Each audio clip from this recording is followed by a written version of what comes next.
नमस्कार मित्रांनो, सरळ सेवा भरती math and reasoning part number 3च्या रेकॉर्डेड बॅचमध्ये तुमचं सर्वांचं मित्रांनो स्वागत आहे।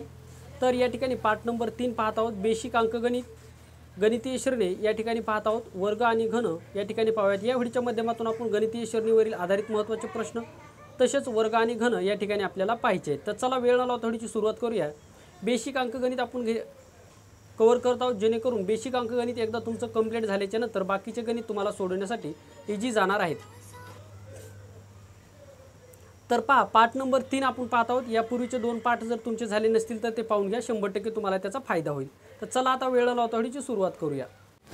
तर पहा मित्रांनो, आज आपण गणितीय श्रेणी पाहणार आहोत। मागचे 2 व्हिडिओ पाहिले नसतील तर पाहून घ्या, मागचे सुद्धा व्हिडिओ खूप महत्त्वाचे आहेत। आपण स्टेप बाय स्टेप जात आहोत, कारण खूप बेसिक पासून ॲडव्हान्स लेवलवर जायचं असेल तर गणित हा विषय मित्रांनो एक स्टेप बाय स्टेपचा विषय आहे। तर पहा, गणितीय श्रेणी सोडवत असताना आपल्याला करायचं काय, लक्षात ठेवा। गणितीय श्रेणी सोडवत असताना आपल्याला महत्त्वाची गोष्ट म्हणजे आपल्याला जे की संख्या आहेत या संख्येचं निरीक्षण करणं गरजेचं असणार आहे। आता कसं, तर पहा, या ठिकाणी पहा मित्रांनो, तुम्हाला संख्या दिलेल्या आहेत। संख्या दिलेली पहा, 2 4 6 8 10 याप्रमाणे वाढत जाणाऱ्या मालिकेतील 48व्या क्रमांकाची पद आपल्याला शोधायचं आहे। आता या ठिकाणी थोडंसं जर निरीक्षण जर केलं तर 2ची काय झालं, 4 झालं, 4च्या नंतर 6, 6च्या नंतर 8, 8च्या नंतर 10, म्हणजे याच ठिकाणी संख्या कितनं वाढत आहे मित्रांनो, 2ने वाढत आहे। म्हणजे संख्येमध्ये फरक कितीचा आहे, 2चा आहे। मग सर्वप्रथम काय करायचं, अशा वेळेस पहिली संख्या कुठली आहे, दिलेली पहिलं पद आहे 2, 2 लिहून घ्या। त्याच्यानंतर प्लस शेवटचं पद किती आपल्याला 48 विचारलं, 48 मधून 1 गेला झालं 47, म्हणजे कधी तू याच्यातून 1 मायनस करायचा। गुणाकारामध्ये काय करायचं, तर गुणाकारामध्ये याच्यामधले फरक कितीचा आहे, 2चा आहे, कारण की प्रत्येक संख्या 2 2ने वाढत आहे, म्हणून या ठिकाणी फरक आला आपला 2चा।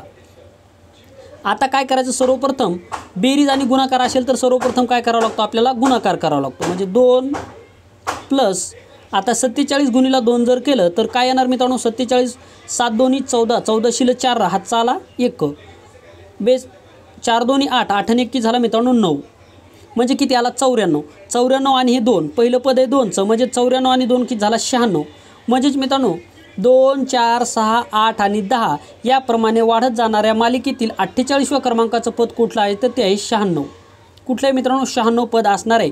म्हणजे काय करायचं, सर्वप्रथम आपण 2 लिहून घेतला, पहिलं पद आलं 2 प्लस 48वी संख्या विचारली म्हणून या ठिकाणी 47, कधी याच्यातून एक संख्या मायनस करायची, लक्षात ठेवा। जर या ठिकाणी जर तुम्हाला विचारलं असतं 50व्या क्रमांकाचं पद शोधा, तर 50 - 1 किती झाला 49, म्हणजे 49 गुणिला 2 करावं लागलं असतं। म्हणजे जी संख्या विचारली तर अशा स्वरूपाचं पुढचं गणित पाहूया, म्हणजे तुम्हाला ते समजेल।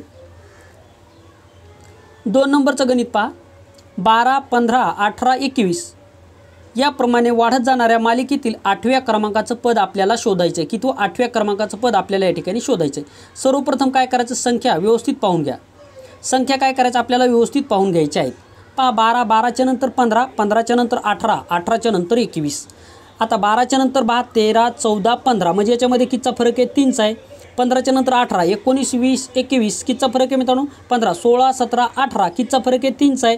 18च्या नंतर 18 19 20 21 कितीचा फरक आहे, 3चा, म्हणजे याच्यामध्ये फरक कितीचा आला, 3चा आला। मग काय करायचं, आता 3चा फरक आला तर पहिलं पद काय 12, आपलं 12 लिहून घ्या, प्लस कंसामध्ये काय करायचं, 8व्या क्रमांकाचं विचारलं म्हणून या ठिकाणी 8 - 1 कंस बंद, गुणाकारामध्ये फरक कितीचा घ्यायचा, 3चा, कारण की याच्यामध्ये प्रत्येक संख्येमध्ये कितीचा फरक आहे, 3चा, म्हणून 3 घेतलं।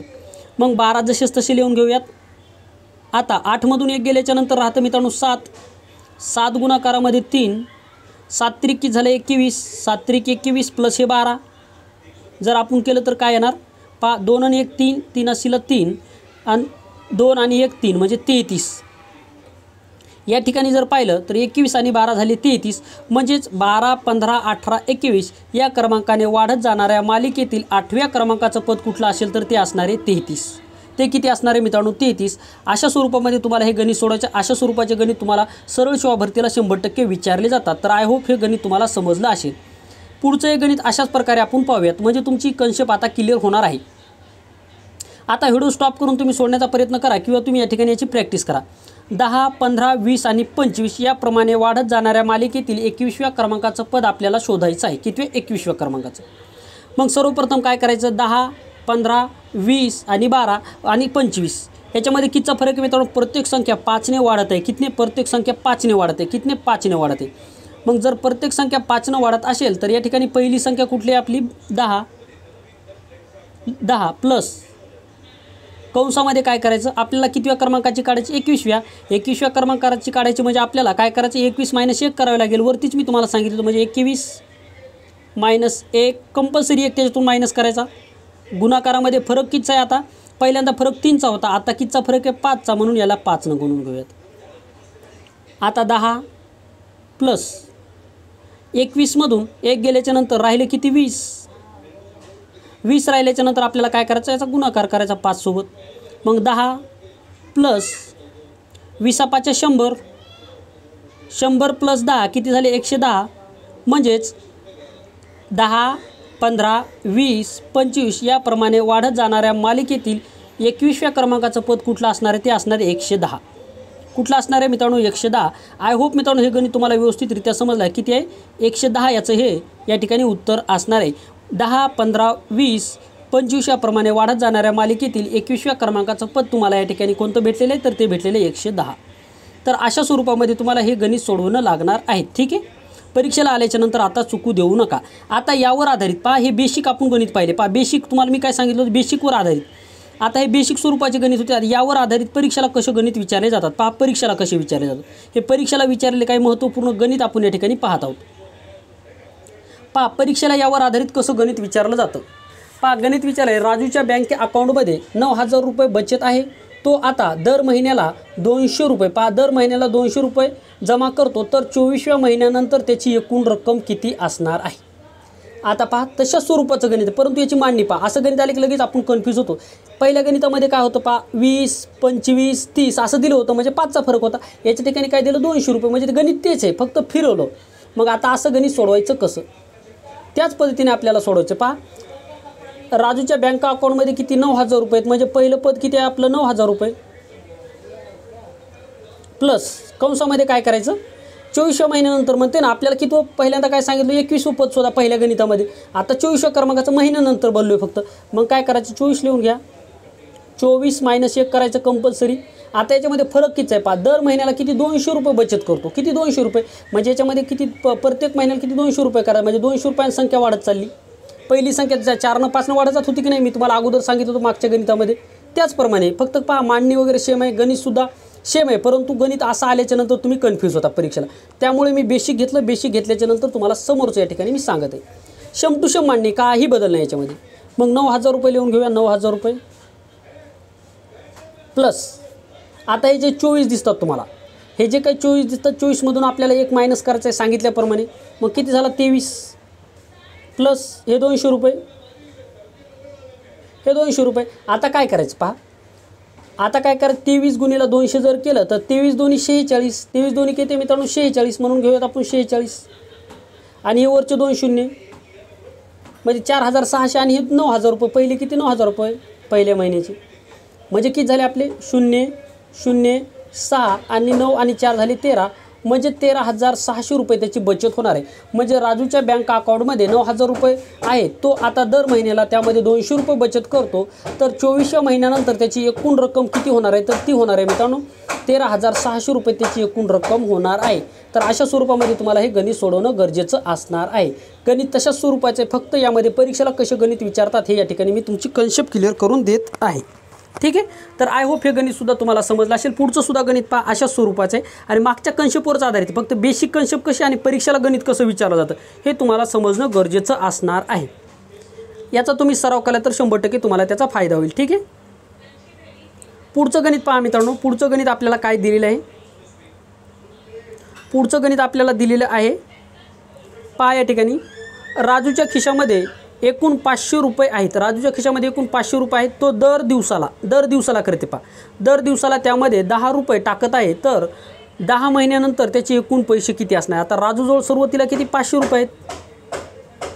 आता दर महिन्याला काय करतो मित्रांनो, दर महिन्याला तो 10 रुपये टाकतो. 10 महिन्याच्या नंतर आपल्याला विचारलं, म्हणून काय करायचं या ठिकाणी पहा, या ठिकाणी एक गोष्ट लक्षात ठेवा. म्हणून काय करायचं आपल्याला, सर्वप्रथम आता आपल्याला काय करावं, ते दर दिवशी पैसे टाकत. या ठिकाणी थोडंसं लक्षात ठेवायचं, दर दिवसाला टाकतो. तो काय करतो, दर महिन्याला नाही पैसे टाकत, दर दिवसाला टाकते. म्हणून काय करायचं, आता महिना किती 30 दिवसाचा असतो. सहसा काही महिने 30 दिवसाचे आहेत, काही 29चे आहेत. एकच महिना 29चा, परंतु काही 30चे आहेत आणि काही 31चे. तर आपण सहसा 30चा धरूया. म्हणजेच एका महिन्यामध्ये त्याची किती बचत होणार आहे, 10 रुपये जर बचत जर केली तर ती किती होणार आहे मित्रांनो एका महिन्यामध्ये. आता जर आपण 30 गुणिले 10 जर केलं एका महिन्यामध्ये 30 दिवस, तर 10 महिन्याचे दिवस किती असणार 300. 10 300. मग काय करायचं, आपले एकूण दिवस किती झाले 300. 300मधून 1 मायनस करा. 300मधून 1 मायनस केल्याच्या नंतर राहिलं 299. म्हणजेच या ठिकाणी राजूच्या खिशामध्ये आहेत 500 रुपये प्लस एकूण किती त्यामध्ये 10 महिन्याच्या नंतर 10 महिन्याचे दिवस किती झाले, कारण की प्रत्येक दिवसाला महिन्याला पैसे जर त्यांनी महिन्याला बचत 10 रुपये केली असती तर आपल्याला या ठिकाणी दिवसाची आवश्यकता पडली नसती. यामध्ये काय केले त्यांनी, प्रत्येक दिवसाला 10 रुपये जमा करते. म्हणून किती 300 दिवस आहेत. 300मधून 1 गेला, राहिला 299. 299. आता काय करतो, प्रत्येक दिवसाला 10 रुपये बचत करतो. म्हणजे काय करतो, 10ने संख्या वाढत आहे म्हणून या ठिकाणी 10. आता काय करायचं, 500 प्लस आता 299 गुणाकारामध्ये जर आपण 10 जर केले तर ते किती येते मित्रांनो 2990. त्याच्यामध्ये परत आपल्याला 500 करायचे, पहिले 500. आता 5 0 शिला 0 9 शिला 9 आणि 9 आणि 5 किती झाले 14. 14 शिला 4 हातचा आला 1, म्हणजे 3490 रुपये त्याची बचत असणार आहे. किती, म्हणजेच राजूच्या खिशामध्ये सध्या 500 रुपये आहेत. तो दर दिवसाला त्यामध्ये 10 रुपये टाकत असेल तर 10 महिन्यानंतर त्याची एकूण रक्कम किती होणार आहे, तर ती 3490 रुपये त्याची एवढी रक्कम होणार आहे. म्हणजे सध्या त्याच्याकडे 500 रुपये आहेत. दर दिवसाला तो 10 रुपये टाकत आहे तर 10 महिन्यानंतर त्याची रक्कम किती असणार आहे, 3490 रुपये एवढी बचत त्याची या ठिकाणी असणार आहे. ठीक आहे, अशा स्वरूपाचे गणित तुम्हाला सोडवणं गरजेचं असणार आहे. गणित तुम्हाला फिरवलं जाऊ शकतं, त्यामुळे मी तुम्हाला ॲडव्हान्स लेवल, मीडियम लेवल आणि या ठिकाणी कन्सेप्टवर आधारित तुम्हाला गणित सांगत आहे. म्हणजे जेणेकरून तुमची कन्सेप्ट क्लिअर झाल्याच्या नंतर कसंही गणित जर विचारलं तर तुम्ही स्वतः या ठिकाणी सोडू शकता. आता पुढचं गणित पहा मित्रांनो, हे गणित खूप वेळेस पोलीस भरतीला विचारले. आता पहा, हे झाले तर एका रानामध्ये, एका शेतामध्ये, आपण काय शेतामध्ये म्हणूयात तर एका रानामध्ये झाले. एका शेतामध्ये पहिल्या रांगेमध्ये 24 झाडे, दुसऱ्या रांगेमध्ये 27 झाडे आहेत व तिसऱ्या रांगेमध्ये या ठिकाणी 30 झाडे आहेत. तिसऱ्या रांगेमध्ये 30 झाडे आहेत तर एकूण 30 रांगा आहेत. तर तिसऱ्या रांगेमध्ये एकूण किती झाडे आहेत, अशा स्वरूपाचं गणित आपल्याला विचारले. तिसऱ्या रांगेमध्ये एकूण किती झाडे, तर या ठिकाणी पहा काय म्हणलेलं या ठिकाणी, पहिल्या रांगेमध्ये 24 झाडे आहेत, 24. दुसऱ्या रांगेमध्ये किती आहेत मित्रांनो 27 झाडे आहेत. तिसऱ्या रांगेमध्ये 30 झाडे आहेत. याचप्रमाणे आपण झाडे लावत जर गेलो तर तिसऱ्या रांगेमध्ये एकूण किती झाडे असतील, अशा स्वरूपाचं गणित आपल्याला या ठिकाणी विचारलेलं आहे. म्हणजे आपल्याला त्याच्या स्वरूपाचं गणित आहे, फक्त परीक्षेला कसं विचारलं जातं. म्हणजे पहिली संख्या आपली काय असणार आहे, पहिली संख्या या ठिकाणी 24 आहे, 24 नंतर 27, म्हणजे 3 संख्या वाढत आहे, म्हणजे 3चा फरक आहे. म्हणून काय करायचं आपल्याला, पहिली संख्या काय आपली 24, पहिलं पद आहे आपलं 24 प्लस कंसामध्ये तिसऱ्या रांगेमधले विचार म्हणून 30 - 1 गुणाकारामध्ये काय करायचं आपल्याला, फरक कितीचा आहे 3चा फरक. आता काय करायचं 24 लिहून घेऊया प्लस 30 - 1 झाला 29. 29 गुणाकारामध्ये 3 जर केलं तर या ठिकाणी पहा 29 गुणाकारामध्ये आपल्याला 3 करायचं आणि या ठिकाणी आपल्याला काय करायचं मित्रांनो, पहा लक्षात ठेवा. सर्वप्रथम गुणाकार करून घेऊयात. पहा 29चा जर आपण 300 वेळा जर गुणाकार जर केला तर 3 9 27, 27 शिला 7, हातचे आले 2, परत 3 2 6, 6 2 किती झाले मित्रांनो 8, झाले 87. आज 87 प्लस 24, पहिली संख्या काय आपली 24, म्हणून या ठिकाणी 24 प्लस करूया. 7 आणि 4 किती झाले 11 शिले 1, हातचा आला 1, 8 आणि 1 9, 9 आणि 2 किती झाले 11. म्हणजेच मित्रांनो या ठिकाणी एका रानामध्ये पहिल्या रांगेमध्ये 24 झाडे आहेत, दुसऱ्या रांगेमध्ये 30 झाडे आहेत, तिसऱ्या रांगेमध्ये 30 झाडे आहेत. अशाच प्रकारे जर आपण प्रत्येक रांगेमध्ये झाडे जर लावत जर गेलो तर तिसऱ्या क्रमांकाच्या रांगेमध्ये एकूण किती झाडे असणार आहेत, तर ते 111 झाडे असणार. किती 111 झाडे या ठिकाणी असणार आहेत. हे तुम्हाला या ठिकाणी लक्षात ठेवायचं आहे. तर अशा स्वरूपामध्ये तुम्हाला हे गणित सोडवणं गरजेचं असणार आहे. पहा बेसिकवर आधारित कसे गणित तुम्हाला परीक्षेला विचारले जातात हे या ठिकाणी तुमचं क्लिअर होत आहे. तर पहा पुढचं गणित पाहूयात. आता पहा रोशाचा पगार सध्या 19,000 रुपये आहे. आता प्रति महिना त्याचा पगार दर महिन्याला 345 रुपयांनी वाढतो, तर 26व्या महिन्यानंतर त्याचा पगार किती असेल, अशा स्वरूपाचं गणित तुम्हाला परीक्षेला विचारायचं. पहा रोशाचा पगार किती 19,000 रुपये आहे. प्रत्येक महिन्याला त्याचा पगार किती वाढते 345 रुपये, म्हणजे 345 रुपयामध्ये त्यामध्ये एक्स्ट्रा होते. तर 26व्या महिन्यानंतर विचारलं. मग आता आपलं ठरल्याप्रमाणे पहिलं किती 1900 रुपये, 19,000 रुपये प्लस 26व्याचं विचारलं आहे म्हणून 26 - 1 गुणाकारामध्ये काय करायचं कितनं संख्या वाढते 345 रुपये म्हणजे 345. आता काय करायचं पहा 19,000 रुपये प्लस 26 मायनस 1 झाला किती 25. 25 गुणाकारामध्ये 345. ठीक आहे. आता काय करायचं 19,000 जसेच तसे राहू द्या. आता 25 आणि 345 आपल्याला गुणाकार करायचा. जर तुम्ही 345 आणि 25चा जर गुणाकार जर केला तर तो येणार आहे मित्रांनो 8,625 रुपये. आता 8,625 रुपये आणि त्यामध्ये आपल्याला 19,000 रुपये काय करायचे प्लस करायचे. म्हणजे काय करूयात आपण या ठिकाणी पहा 19,000 रुपये 19,000 रुपयामध्ये त्यामध्ये काय 8,000 रुपये 625 म्हणजे 8,600 आपल्याला या ठिकाणी प्लस करायचे. 0 आणि 5 झाला मित्रांनो 5. 0 आणि 2 झाला 2. 0 आणि 6 झाला 6 आणि 8 1 8 8 2 16 16 आणि 1 17 17 शिल्लक 7 हात 6 1 आणि 1 2 म्हणजे 27,625 रुपये. म्हणजेच या ठिकाणी रोषाचा पगार सध्या 19,000 रुपये आहे. तिचा पगार दर महिन्याला 345 रुपयांनी वाढतो. तर 26व्या महिन्यानंतर तिचा पगार किती असणार आहे तर तो पगार असणार आहे 27,625 रुपये एवढा त्यांचा पगार या ठिकाणी असणार आहे. तर आशा करतो हे सुद्धा गणित तुम्हाला व्यवस्थितरित्या समजलं असेल. पहा तशाच स्वरूपाचं आणखी एक गणित आपण या ठिकाणी पाहूयात. गणित काय पहा राजूचा पगार पहिल्या महिन्यात 1600 रुपये, दुसऱ्या महिन्यात 1650 रुपये, तिसऱ्या महिन्यात 1700 रुपये असा होतो. तर 25व्या महिन्यानंतर राजूचा पगार किती असेल. आता पहा सर्वप्रथम किती 1600 रुपये त्याचा पगार आहे. दुसऱ्या महिन्यामध्ये किती वाढत आहे 1650 रुपये. तिसऱ्या महिन्यामध्ये किती होत आहे 1700 रुपये. अशाप्रमाणे जर त्याचा पगार वाढत असेल तर 25व्या महिन्यानंतर त्याचा पगार किती अशा स्वरूपाचं गणित विचारले. मग सर्वप्रथम काय करूयात आपण मित्रांनो सर्वप्रथम किती पहिलं किती आहे 1600 रुपये. पहिलं पद आहे आपले 1600 रुपये लिहून घेऊया प्लस 25 विचारलं म्हणून 25 मायनस 1. आता तुमची चांगली प्रॅक्टिस झाली असेल. आता या ठिकाणी 1650 झालं 1650चं 1700 झालं. फरक कितीचा आहे मित्रांनो संख्या कितीने वाढते 50ने वाढते म्हणून या ठिकाणी 50 लिहिलं. आता काय करायचं 1600 जशास तसे लिहूयात प्लस 25 मधून एक गेला झालं 24 गुणाकारामध्ये 50. आता 24चा आणि 50चा जर आपण या ठिकाणी गुणाकार जर केला तर लक्षात ठेवा 24चा आणि 50चा जर या ठिकाणी आपण जर गुणाकार जर केला तर तो किती येणार आहे पहा. आता हा 0 जशास तसा लिहूयात 0. 5 चोक 20 20ला 0 हातचे आले 2. 5 2 10 10 2 12 1200 रुपये. ठीक आहे. हे 1200 रुपये आणि हे 1600 रुपये. म्हणजेच 25व्या महिन्यानंतर त्याचा पगार किती असणार 1200 आणि 1600 किती 2800 रुपये. त्याचा पगार किती असणार 2800 रुपये पगार या ठिकाणी असणार आहे. म्हणजे राजूचा पगार पहिल्या महिन्यात 1600 रुपये, दुसऱ्या महिन्यात 1650 रुपये, तिसऱ्या महिन्यामध्ये 1700 रुपये असा होत असेल तर 25व्या महिन्यानंतर राजूचा पगार किती असणार आहे तर तो असणार आहे 2800 रुपये त्याचा पगार या ठिकाणी असणार आहे. तर आय होप हे गणितसुद्धा तुम्हाला व्यवस्थितरित्या समजलं असेल. तर अशा स्वरूपामध्ये गणितीय श्रेणीवर आधारित बेसिकपासून थोडेसे ॲडव्हान्स लेवलवरपर्यंत आपण या ठिकाणी गेलेलो. तर इथपर्यंत तुमची कन्सेप्ट क्लिअर झालेली असेल. तर आता पुढचं महत्त्वाचा टॉपिक आहे आपला तो म्हणजे तुमचा पाठांतराचा भाग असणार. तो तुमचं पाठ जर केलं तर तुम्हाला गणित फास्ट सोडवता येणार आहे. तर तो महत्त्वाचा भाग आहे. पहा गणितामधील परफेक्ट जर व्हायचं असेल तर तुम्हाला ह्या गोष्टी पाठ असणं गरजेचं आहे. तो म्हणजे वर्ग, संख्या, वर्ग आणि घन हे या ठिकाणी तुम्हाला पाठ करणं गरजेचं. किमान 20 पर्यंत तुमच्या वर्ग संख्या पाठ असणं गरजेचं आहे. आता हा पाठांतराचा भाग आहे तुम्हाला या ठिकाणी मी सांगतो. पहा आता वर्ग कसा काढायचा असतो तर त्या संख्येला त्याच संख्येने गुणणं. उदाहरणार्थ तुम्हाला जर म्हणलं 5चा वर्ग किती तर 5 गुणिले 5 25 म्हणजे हे कितीचा झाला मित्रांनो 5चा वर्ग.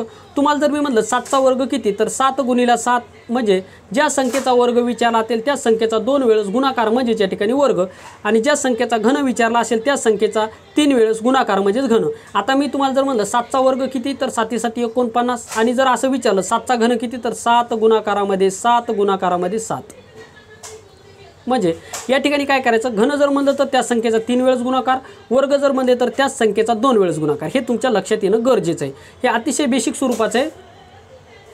तर पहा 1चा वर्ग आहे मित्रांनो 1, 2चा वर्ग आहे 4, 3चा वर्ग आहे 9, 4चा वर्ग आहे 16, 5चा वर्ग आहे 25 हे तुम्हाला पाठ करायचं आहे.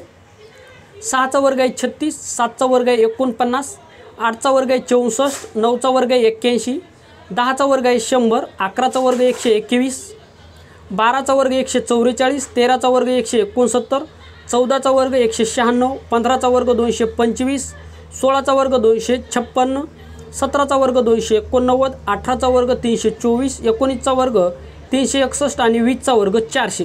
इथपर्यंत तुम्हाला वर्ग पाठच करायचं. तसं तर मित्रांनो जर तुमचे इथपर्यंत जर पाठ झाले असतील तर 30पर्यंत पाठ करण्याचा प्रयत्न करा. मात्र तुमचे 30पर्यंत जर असतील तर चांगलीच गोष्ट आहे. जेवढे तुमचे जास्त असतील तेवढी चांगली गोष्ट आहे. परंतु निदान कमीत कमी 20पर्यंत तुमचे वर्ग पाठ असणं गरजेचं असणार आहे. लक्षात ठेवा. किती?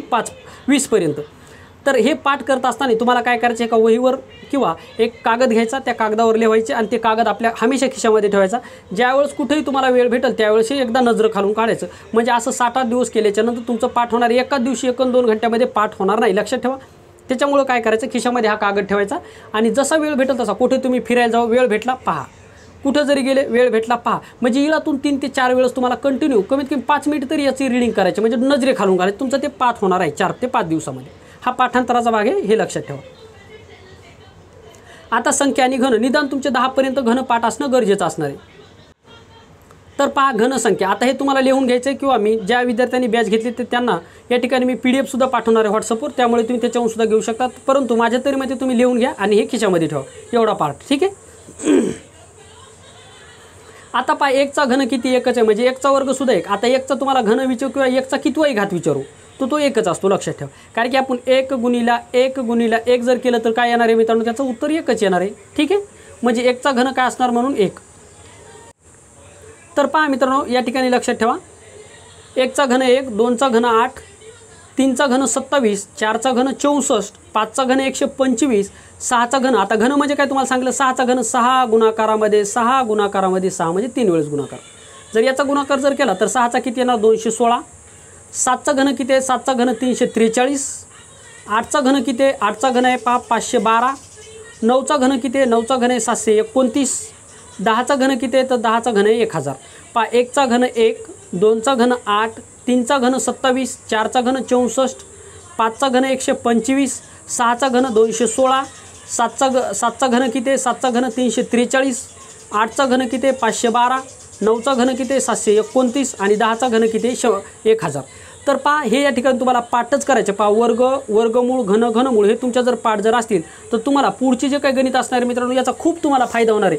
बुद्धिमत्तेमध्ये सुद्धा याचा फायदा होणार आहे. तुम्हाला गणितामध्ये प्रत्येक स्टेप सोडवण्यासाठी सुद्धा याचा फायदा होणार आहे. म्हणजे तुम्ही ज्या ठिकाणी तुम्हाला 10 मिनिट एक गणित सोडवण्यासाठी ज्या ठिकाणी तुम्हाला 2 मिनिट लागतील, हे जर तुमच्या पाठ जर असेल तर तुम्ही फक्त 5 सेकंदामध्ये त्याचं उत्तर काढू शकता. याचा फायदा तुम्हाला परीक्षेमध्ये निश्चित होणार आहे. त्यामुळे हे पाठ करा. आणि पाठ करायची तुम्हाला मी काय सांगितलं, एका कागदावर लिहून घ्या. हा कागद हमेशा तुमच्यासोबत ठेवा. जसा वेळ भेटेल 5 मिनिटासाठी, दिवसातून 5-5 मिनिट 5-5 मिनिट तुम्हाला 3 ते 4 वेळ जेवढा वेळ भेटेल तेवढ्या या ठिकाणी फक्त नजरे घालून घालायचं. पाठ करत बसायचं नाही. नजरे घालून घालायचे, आपोआप तुमच्या पाठ होणार आहे. 7 ते 8 दिवस जर केलं तर असं तुमच्या पाठ होणार. फक्त 4-5 मिनिट वेळ द्या, हे 100% तुम्हाला पाठ होईल. एकाच दिवसामध्ये असं ठरू नका की मी एकाच दिवसामध्ये याला पाठ करणार, ते सातत्याने विसरत राहील. त्यामुळे खिशामध्ये कागद ठेवा आणि त्याला सातत्याने रीडिंग करत चला. जसा वेळ भेटेल तसा. कुठं फिरायला गेले, मित्रासोबत गप्पा मारीत बसले, मग 5 मिनिट वेळ भेटला तर ते नजर घालून घाला. तुमच्या ते पाठ होऊन जाणार आहे. तर अशा स्वरूपामध्ये मित्रांनो आपण या ठिकाणी पार्ट नंबर 3 संपवलेला आहे. आता पार्ट नंबर 4 पुढच्या व्हिडिओमध्ये पाहणार आहोत. यामध्ये त्रिकोणी संख्या म्हणजे काय, त्रिकोणी संख्या कशा काढायच्या, त्रिकोणी संख्येचा पाया म्हणजे काय, 8व्या क्रमांकाची त्रिकोणी संख्या कशी काढायची, 9व्या क्रमांकाची त्रिकोणी कशा काढायची, यामध्ये बेसिकपासून गणित परीक्षेला कसे विचारले हे आपण पुढच्या व्हिडिओमध्ये पाहणार आहोत. 3 नंबर क्रमांकाचे व्हिडिओ आपले झाले. आता 4थ्या क्रमांकाच्या व्हिडिओमध्ये आपण त्रिकोणी संख्या पाहणार आहोत. तर मित्रांनो या ठिकाणी थांबतो. पुन्हा भेटूयात एका नवीन महत्त्वपूर्ण व्हिडिओमध्ये. चांगला अभ्यास करत चला. मागचे व्हिडिओ रिपीट पाहत चला. 100% तुम्हाला त्याचा फायदा होईल. आणि बेसिक तुमचे एकदा कन्सेप्ट क्लिअर झाल्याच्या नंतर तुम्हाला गणितामध्ये चांगल्या प्रकारे मार्क येण्यासाठी सुरुवात होईल. तुमचं बेसिक हे चांगलं असणं गरजेचं असणार आहे. तर या ठिकाणी थांबतो मित्रांनो. पुन्हा भेटूयात एका नवीन महत्त्वपूर्ण व्हिडिओमध्ये. तोपर्यंत थँक्यू, धन्यवाद.